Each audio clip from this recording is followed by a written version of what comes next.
Good morning, everyone. We're here this morning with Junior Achievement and Startland Education to talk about youth entrepreneurs and the ecosystem that exists in Kansas City, Kansas, and Kansas City, Missouri for those entrepreneurs.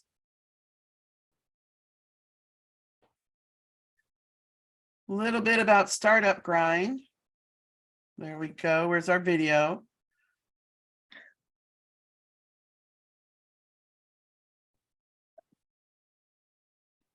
This is our motto: give first, make friends, and help others.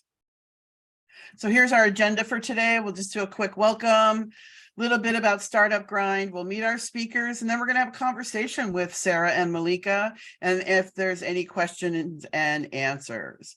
So just a little bit about the local chapter of Startup Grind here in Kansas City. Startup Grind itself is our reach is 3.5 million with 600 chapters across the globe in 125 countries. And as I mentioned, our motto is to help others, give first, make friends. It's really all about connections and bringing people together to talk about the experience as an entrepreneur, a creator, and a maker, and how you can help others be passionate and successful in their endeavors as well. So this is Startup Grind Kansas City. We're a really small but mighty team, and we're really here to bring together those different organizations to talk about what they have to offer and how they can help entrepreneurs, young and old, in the Kansas City metro area. Right now, I'm a small but mighty team. It's myself and Dakota Shade, and we are always looking for volunteers to help us further the Startup Grind mission and conversation. And so with today's guests, we have Sara Swearingen from the Junior Achievement in Kansas City, Kansas, and Malikah from Startup Education in Kansas City, Missouri. And Malikah, did I say your name correctly? It's Malikah. Malikah. Okay, thank you very much for that. We'll make sure to say that correctly moving forward. So with that, let's chat. Ladies, I thought we could start with each one of you spending just a few minutes to tell us a little bit about yourselves and then a little bit about your organization. So Malikah, if you'd like to go first. I see you first on my screen. Yeah. So hi, my name is Malikah. I currently work at Startland Education. I am their youth programming specialist. And what that essentially means is I look for opportunities, put on programming, help with programming that helps to elevate what young entrepreneurs and young people in general in the Kansas City metropolitan area are doing. Yeah, so that can be from attending like young kid business fairs to really going into schools and looking to recruit young people for some of our internships or for some of our one-day off field trips. Before I did this, I was a teacher for 4 years. So my background is with young people. It is my passion. I always wanted to be a teacher, became one, and then I said, let's try something else. That's a little bit about me. Yeah. Something to note, I'm not from Kansas City, Missouri. I'm actually from Phoenix, Arizona. So that has also given me a unique perspective when engaging with because Kansas City is in a boom right now, but Phoenix has already boomed. So taking what I can from where I'm from and, applying it to the Kansas City area and with the youth here. So that's just a bit about me. That's awesome. And I just have to say kudos to you for being a teacher. I've been substitute teaching myself, and that was tough. So I just, doing it every single day, just really thank you for that. Sara. My name's Sara Swearingen, and I am the volunteer manager at Junior Achievement. We are all about promoting entrepreneurship and educating students on financial literacy and work and career readiness. So we're really about giving them a good base to succeed in their futures. And a lot of that is kind of teaching them about the entrepreneurial mindset and what it takes to become an entrepreneur, which is why we got involved with this. I have been with the organization like 6 years or so. I actually started as a volunteer and fell in love with it. And so just wouldn't leave until they finally gave me a job. So there you go. That's the way to do it. That's great. exactly. Well, and I have to So- say that I came to both organizations in my role of Startup Grind, but volunteering as well. You know, Veronica, Right. our other colleague, had reached out about, I think it was through Innovate Her. Hey, we need some volunteers. And I thought, well, you know, I've always wanted to impart my wisdom and expertise. Why not try it on youth and see if they'll listen? Right. And so I've had the opportunity to do a couple of different programming with both Startland and Junior Achievement. And I have to say, I'm just so impressed. I was super impressed with the ecosystem in general, but now to find out that there's ecosystem that even touches a younger subset of that entrepreneur was really exciting to me. And certainly had something like this been around when I was younger, you know, it might have taken a different path. So for me, it's all about promoting what you're doing to make sure that other young people know these opportunities are out there. Malikah, why don't you tell us a little bit about the main program around startup education? I know I've done a few mentoring sessions for you and the organization, but I know there's so much more. Yeah, so with Startland Education, our main programming is exposing young people to the design thinking process, which is very much a nod to the entrepreneurial mindset. So just a few programming options that we have. Currently, we're in the midst of programming right now. We offer something called the Social Change Internship. We call it SCI for short. And it's an 8-week internship. It's hybrid. And we take students through the design thinking process. And it really is for them to engage and create a solution for a social issue that they are passionate about. So they form a team around a social issue that they have in common that they are passionate about. And then we help them do the design thinking process to create a viable solution to, you know, tackle that issue. And then we have things called MECA challenges. So those are typically like 1 to 3 day events. They're like field trips. It's for teachers to bring their students, and then we provide a design thinking question to them. So like a challenge question, how might we question? How might we utilize our individual identities to, you know, support the women in our community, something that is very like real world that is happening right now. And so we again take them through the design thinking process. So everything we do is design thinking, human-centered problem solving. So yeah, those are just a couple of the programs that we have. We also have another one that we're running right now. It's called Student Voice. And this is more cohort focused. So we have a decent amount of schools participating. It's teachers and student leaders. They come together, and then as either a class or as an organization, they tackle an issue that the students, right? We want to elevate student voice. We want them to get the most out of their experience going through their academic career. So they work with the teachers, and teachers have to take kind of a step back to listen to what the young people are saying. But a lot of our teachers, of course, are willing. And then with the design thinking process, we really help them figure out what is it that the larger community at your school is saying, this is an issue and we want this solution. And so how do we make that happen? How do we make that work? I love the idea of instilling the design thinking piece really throughout the process, because again, I think it kind of lends to critical thinking skills and cognitive, you know, sort of all around, you know, looking at something 360 versus this one perspective or point of view. Yes, absolutely. Because and that is something with the design thinking process, we really emphasize, like there's a piece where we do empathy work, which is more like, you know, it's field research, but empathy, because you have to take yourself out of the equation sometimes to really listen to the community you're trying to impact.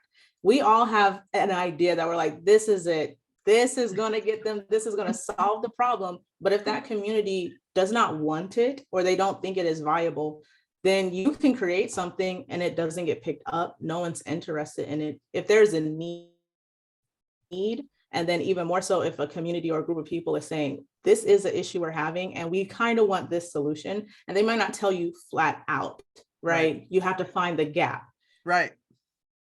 So that's also like, we're training that with the design thinking process, which again is entrepreneurial mindset. So I can't wait to hear more, Sarah. Yeah. about Well, what and you it lends, do. yeah, and it lends to emotional intelligence, which is so important later on as a leader. So you're really giving them some foundational support there as well, and development. Yeah. And so, Sarah, yes, let's talk And just a little real bit quick, sorry, I just want to take a nod to, we also have a teacher side to the education department. And so I'm on like the student side. That's why I'm speaking a lot about students, but we do have a teacher facing side that they work heavily with teachers to also take them to the design thinking process, because we want to implement it in schools. We want teachers to start adjusting and, helping Yeah. themselves and their students make a mindset shift. I would be remiss if I didn't mention our awesome teachers, our awesome professional development team that is really working with teachers to advance that.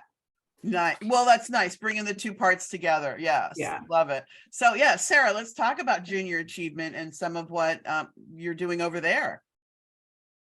So what we start kids from kindergarten through 12th grade, and we provide programming. We basically curriculum has been created by our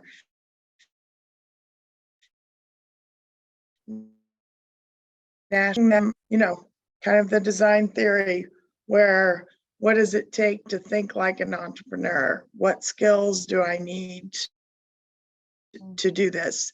And we also infuse, while the teachers teach some of the programs, we also infuse volunteers in that basis to bring people from the community in to see the kids, and for the kids to see what's available out there. This person created their own business. What did they have to do? And could I do that too? So we try to include the volunteers in as much as we can.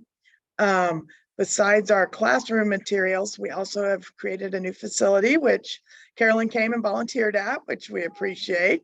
So Yes. it's a fabulous facility for anyone who'd like to tour it. But I will. I'll be there. Okay, come on over. It really is, it's a showcase, and I think a testament to the commitment that businesses in the area have to this idea of youth entrepreneurs. So yeah, Sarah, let's talk a little bit about BizTown.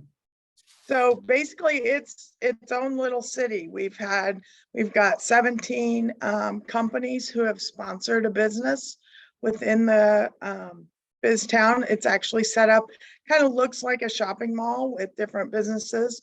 All the businesses are Kansas City based. And we've worked with the businesses to create programming for the students. So the students work in their classrooms to prepare, learning about economics and government and jobs. And then they come for a day to BizTown with a job. So we got the CEO of GEWCK, for instance. We have a CFO for Evergy, and they actually work. They have tasks for the day. We let them use iPads, and they go through their tasks, and they get paid twice. The first check.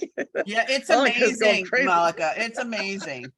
I'm also reacting this way. One, yes, it is amazing, but I don't want to mix the two up. But when I was a teacher, my students were like, can we go on a field trip to this place where they went, like in some other grade, and they're like, we got to be like, do all these jobs. And I was like, is this the thing? Yeah, I'll bet it Could is. be. It probably is. They loved it. So They you were in loved Phoenix. it. They probably have. Oh no, one, I taught in so. Kansas City. Oh, in Kansas City. Oh, yeah. Okay, so that would have been Exchange City, which was that. Most people are really familiar with Exchange City, and it closed about 5 years ago. And so the teachers actually came to us and said, can you help? This is a need that we really have, and it's gone now. So we Wow. built this we call it Exchange City on steroids because we just have included so much more. The kids have debit cards and They they get to go like shopping. they get to go you know, shopping. So and they it's learn. really, what's interesting for me, I'm sorry, Sarah, but what I Go saw ahead. was their wheels were spinning and they were thinking and they were doing math and they were trying to determine, do I really want to spend $2 for a juice box, or do I wait until my next paycheck and I can go get a Royals ticket? I mean, they really were having those real life conversations and trade-offs, which what is invaluable, especially as you get older and you get a paycheck and you get, a real one with a real job, and you have to start thinking about, what can I afford? What should I do? It was just wonderful to see this in 5th and 6th graders. It was so exciting. I definitely want to come back. I just unfortunately haven't been able to do it on the same days they need volunteers, but it's at the top of my list of volunteers. Great. Well, we appreciate it and love having you. So yeah, so the kids, they get to use their creativity too. Our best story so far is one of the businesses wasn't overly busy. And so this little boy, we see him pushing this chair around the city and we're like, what is he doing? He's like, well, I'm an Uber driver. Of course. It's like trying to get kids. He's like, this is a really big place. You might need a ride. Oh, well, he found a business that wasn't being represented, right? He filled a need. Exactly. That is genius. So that was one of our best stories so far, because we're like, talk about an entrepreneur. He just jumped in and made it work. Yeah, that's awesome. So and then besides BizTown, which we love, we're also starting an innovation center where students, it's mainly focused for middle school students, but they will come in and learn about how to start a business. They'll do pitch competitions where business people from the community come in with a problem, kind of the real world thinking. And the kids will try to solve that problem, kind of like in a Shark Tank type setup. So we're super excited. Hopefully that's going to get started in the spring. But we got that, and then the Career Center, where we'll bring people in from the community to talk about their careers. Students will also do a career inventory, kind of a skills and values inventory to see what types of jobs align with their skills. So we're trying to cover it all and get kids involved every way we can. That is so awesome. That is. Can I ask, when is the Innovation Center going to be? Do you have like it'll be up and running by this? We're in the process. I think we're probably going to be piloting it in the spring. We were hoping to get it done in the fall, but I don't think we're going to make it. So I think we'll probably have some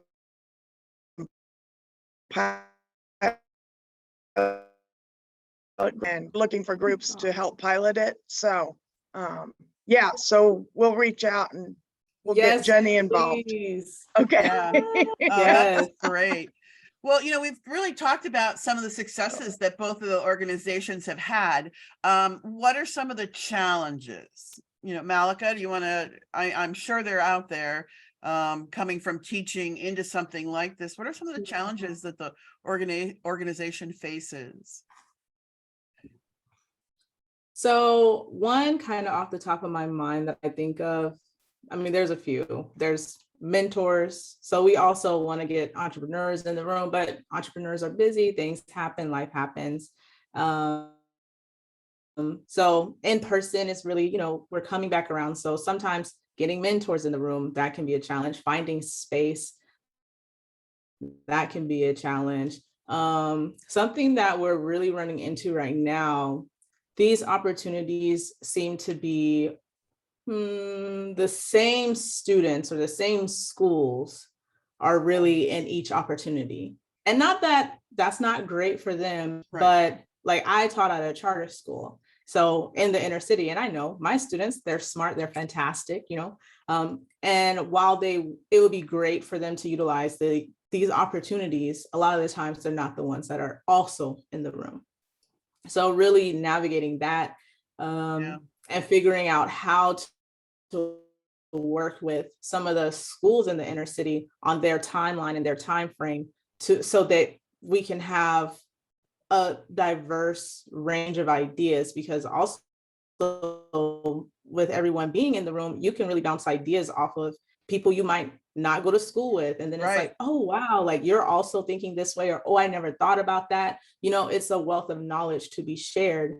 But some issues we are running into is, while we might recruit in those areas, sometimes it doesn't land, or maybe they need more time. We have to do empathy work in that community to say and see what's going on.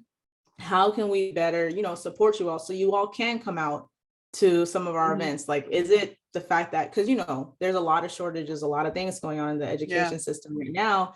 So is it transportation? And if that's one of the issues, maybe we don't ask them to come to us, maybe we just go to them. So we're really in the process of reworking some things internally so that we can offer these amazing programs that we have, not only to, the clientele who shows up and really believes in our work and has believed in our work, but new clientele who they haven't even gotten a chance to see what we can do. And we haven't gotten a chance for them to give us new ideas, push back against, like, oh, we think this is a great way. And they're like, it's not working for us. Oh, well, let's talk more about that. So really diversifying and figuring out how we can do that.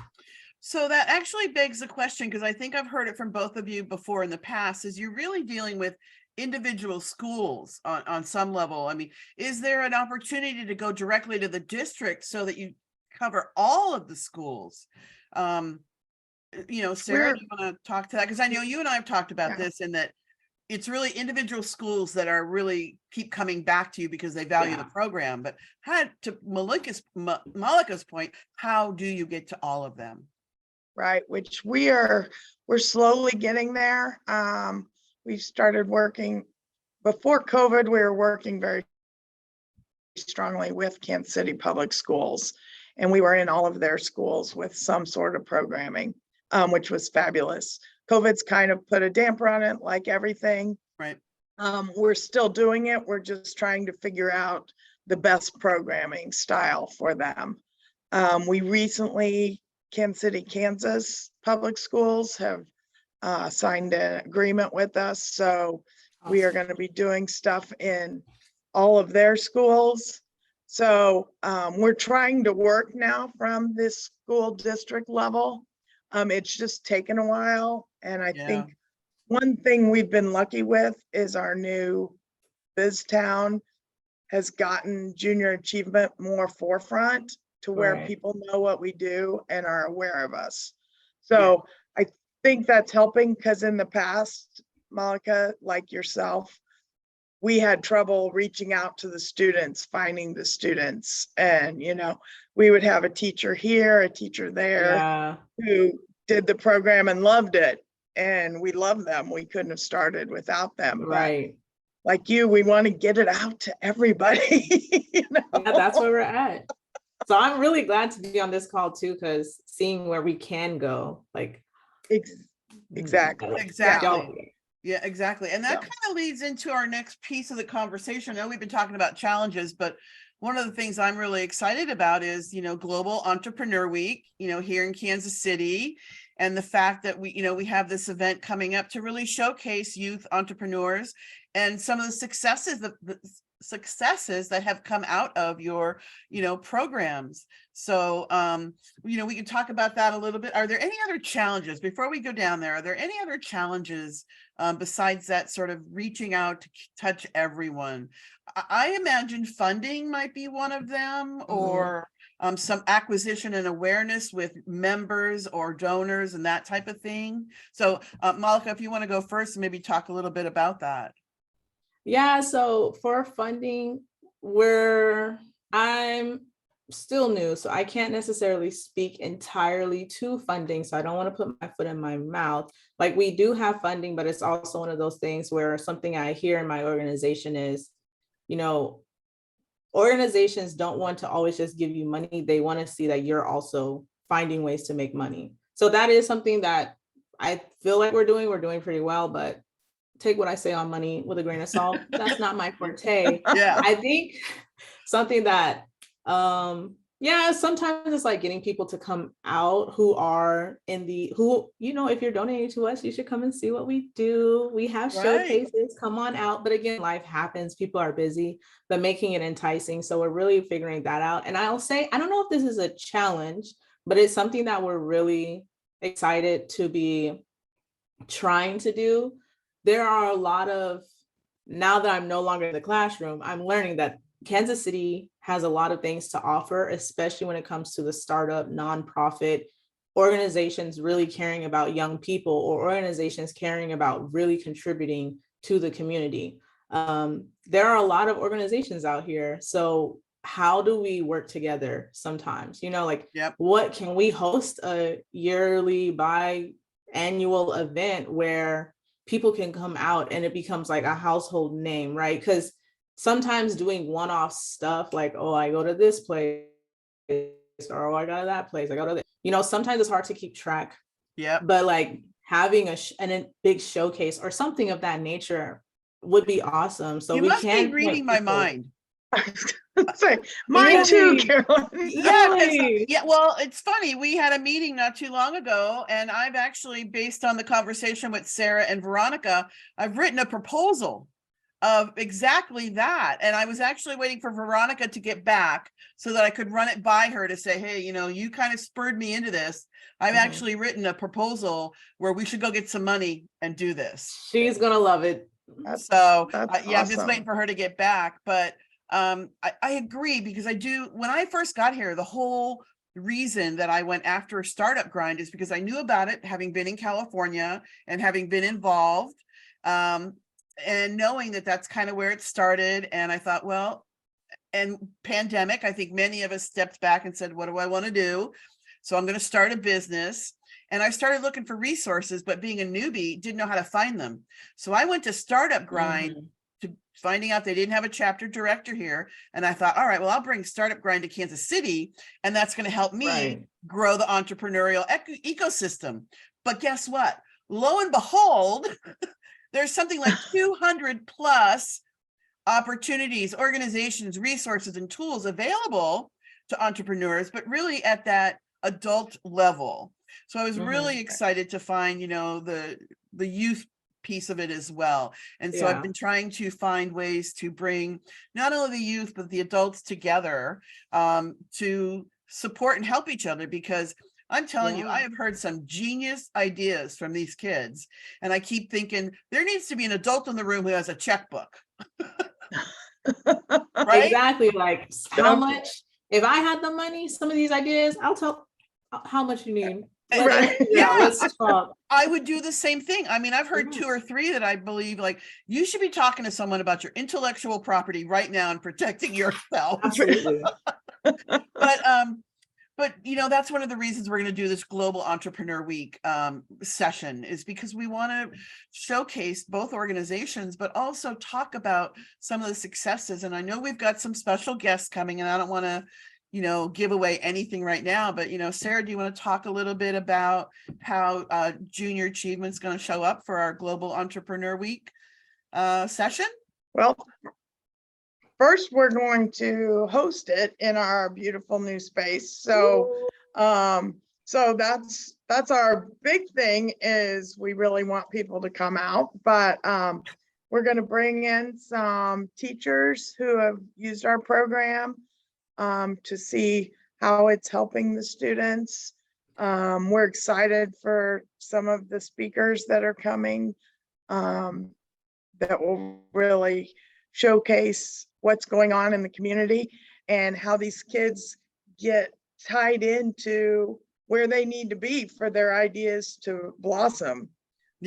So it's been exciting putting this together, because we're like, oh my gosh, this would be great. This is what's really needed, is for people to have a place to go and find those connections that they need.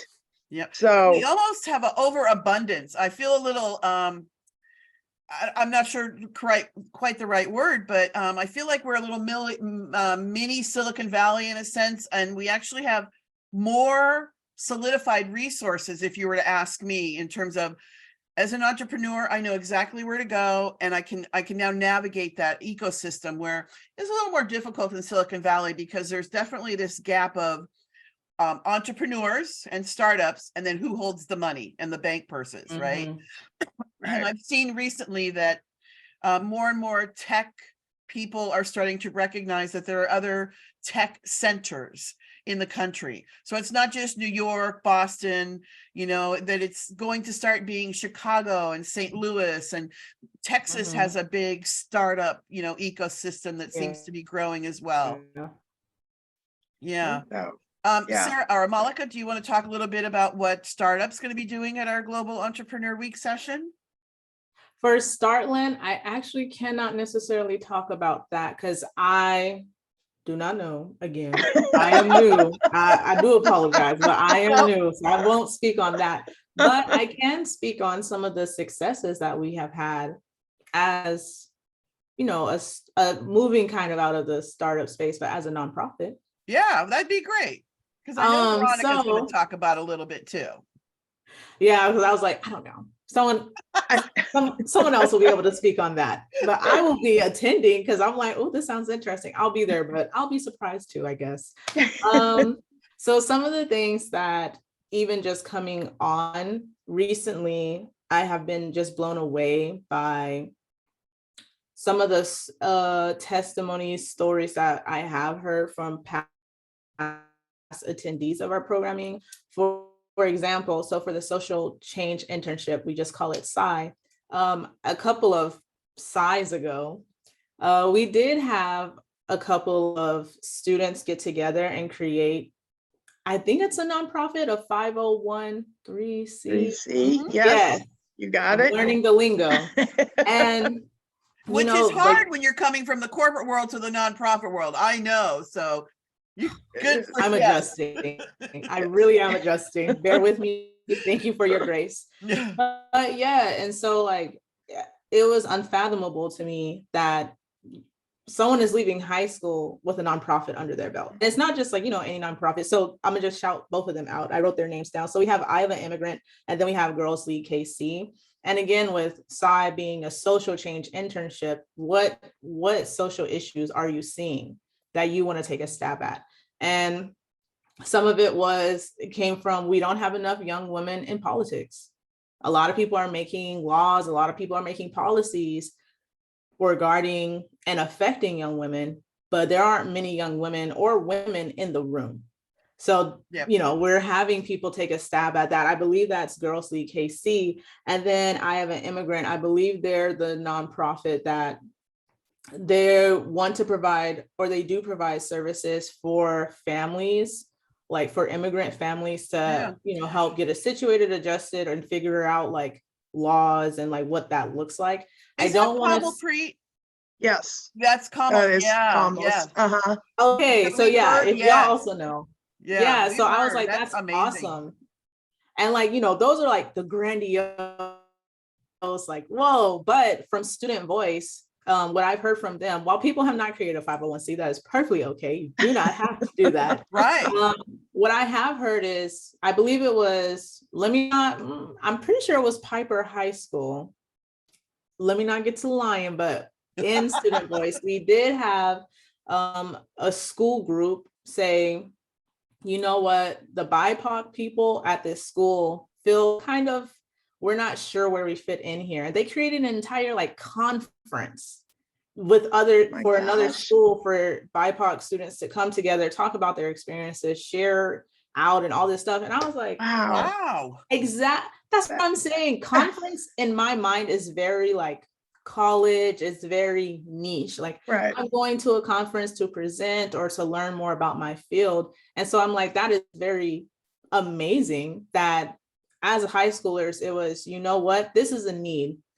People are feeling unsettled or unsure. Yes. Does anyone else feel this way? And then let's come together in a conference. And they did it. And I was like, that is fantastic. That is awesome. And we have had other instances where one want or need of a school has been like, let's have some more flexible seating, and they have done that. And that's also like noteworthy, because you're taking what's in here and you're being able to produce it. And that's just such a confidence boost for young people, for people in general, when you're able to take what's in here, an idea, and like you now have it tangible. That's amazing.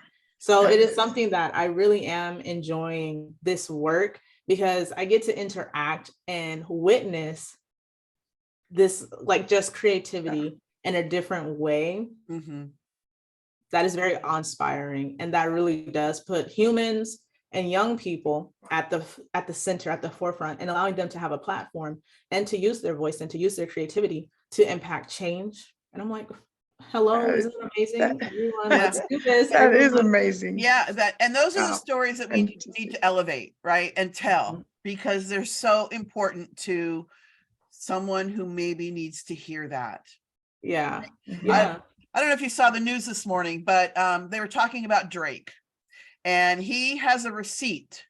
He got paid $100 to open up for LL Cool J. I think it was either LL Cool J or someone in that genre. $100 is what he got paid to open up for this big star. And now he's worth over $250 million on his own.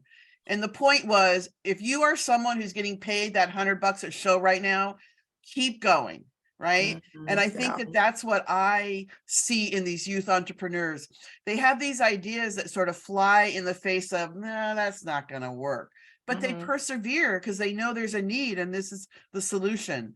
And I'm just, like you said, awe-inspired by these kids and these things that they bring to the forefront. Yes, absolutely. That is really amazing. Well, just some final thoughts, but I want to let everyone know that our GEWCK session is on Wednesday, November 16th from 3 p.m. to 5 p.m. at the Junior Achievement Building in Kansas City, Kansas. You can go to the GEWCK website and sign up for free. All of the GEW sessions are free throughout the region for that whole week. And I, for one, have taken the week off and plan to just immerse myself in, the Kansas City global entrepreneur ecosystem, if you will. So with that, I thought, I'll give you a few minutes, some final closing thoughts. Malikah, if you'd like to go first. Well, actually, one, thank you for having me. I appreciate it. I know I wasn't the initial person to be here, but Veronica works hard. She needed a vacation. I'm very glad that I was able to stand in and just talk about some great. Happy to have you. You did great. Thank you. But I really enjoyed being able to share what Startland is doing and the path that they're working to go on. And I really appreciate being included in this space and to hear some of the awesome things that you're doing at Junior Achievement, Sarah. And then I hope, do we have time to hear your successes? I know you mentioned them. You have yeah, you do have a few successes. We should talk about that before we go. Yeah, I was like, I talked a lot, but I would love to hear even more about, some of the things that Junior Achievement is doing and the paths that y'all are opening and helping young people navigate, or older people, whoever. So. Yeah, well, we have had a lot of successes, and I mean, you see it just in the kids changing when they come to BizTown. From the morning, they're nice, shy, quiet little kids. And the afternoon, they're welcome to BizTown. We've got a big sale over here. Come and buy our goodies. So you see it there. We also, one of our big things that we've been able to do now is get more community involvement. And we're with groups like Startland, we're with POAC. We're setting up events like this with other school groups. So we're really getting out of the school setting as well. And working with, just last night, we had a personal finance session with KC Scholars. And it was a virtual event where they were learning about personal finance. We had over 100 students on this call. Wow. It was amazing. And the questions they had were just they were so thought-provoking. We were just like, who would have ever thought of that in high school? It was like, how does college affect my credit? Yeah, Um, things like that, that you're just like, they're thinking ahead. Mhm. So we've That's had a lot awesome. of those events that are really, it's really taking our programming to the next level. That's awesome. Yeah. And really, we're creating custom programs by using different pieces of all of our curriculum, which has been, to tie it into a particular group or event, which has been fun. My education manager, Laura, just loves it. She's like, she's the queen of organizing events. That's great. Yeah, I'm looking forward to some of those changes. I think it'll be exciting. I will say this, when I was at BizTown, one young man was, like you said, pretty shy in the morning. He'd come into the cafe and say, do you have a CFO? Do you have a CEO? And by the afternoon, and then at that particular point, that CFO and CEO was the same person. And Right. so she was getting pulled in a couple of different directions. Well, by the afternoon, he'd come in, he'd say, I need the CEO this time. Even though he knew it was the same person, he was very clear. I need the CEO. I need the CFO. And she would switch. You could see her go, oh, okay, I need to this role. They had such a great day. It was, one of the highlights, I would say, of, learning about the ecosystem here. So I'm really looking forward to our panel and our session when we get Definitely. together in November. I want to thank both of you for being here this afternoon or this morning and chatting with me. It's just been such a joy to learn a little bit more about both of you and about, your organization. So thank you very much. Any final words? Just thank you for having us, Carolyn, Thank and you. bringing both of our organizations together to put on this event. So we're super excited to see people, and hope a lot of people from the community Yeah. come out and check us out. Absolutely. And now our goal will be to start promoting this event. We'll be doing that real soon.